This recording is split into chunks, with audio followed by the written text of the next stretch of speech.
Welcome to my hike across Scotland. I'm doing the John Muir Way, the West Highland Way, and the Great Glen Way. Today we're on the John Muir Way. Welcome back to Scotland. I am in right between Blanefield and Strathblane. So I'm heading out to the campsite and have to go through town. What a beautiful town. Right when you start, there's a nice little hotel and pub. I stopped in there for a Cullen skink.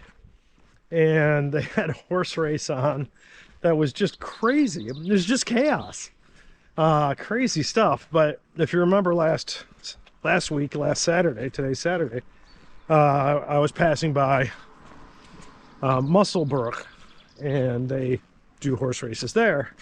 And I said, you know, the day before people were betting, but I guess it's a really big thing. So this week was even bigger than last week. And it was just crazy. Anyway,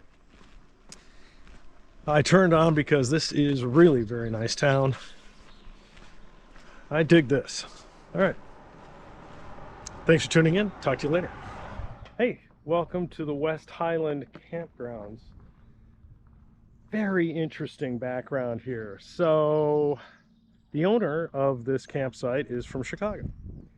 And in fact, his great-great-grandfather was Marshall Field. And he grew up in Lake Forest, not too far from where I grew up. And that's really close. So, fascinating. Basically, he modeled this camp and this style of camp after the angel camps on the PCT. So, you know, the whole reason I'm doing this because I didn't get a PCT permit. And I was going to do John Muir one way or another. Obviously, this is called the West Highland Way campsite, but it serves both trails because both trails cross just over here. Really great. They got food. They've got an inside living room. This was actually John Muir's home for a while. His father was a minister in the local chapel. This is where they lived. This little green hut, which has been remodeled over and over again, is a Scottish heritage site because it's where John Muir actually stayed. Anyway, he stayed in the main house, but I guess his father built this. Like, I'm overwhelmed. They've got portraits of John Muir. They got all kinds of, obviously all the books and whatnot, but they actually have like original portraits on the wall. Fascinating, fascinating stuff.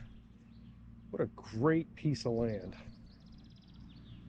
All right, well, that's the news for right now. If that's not a story, I don't know what is.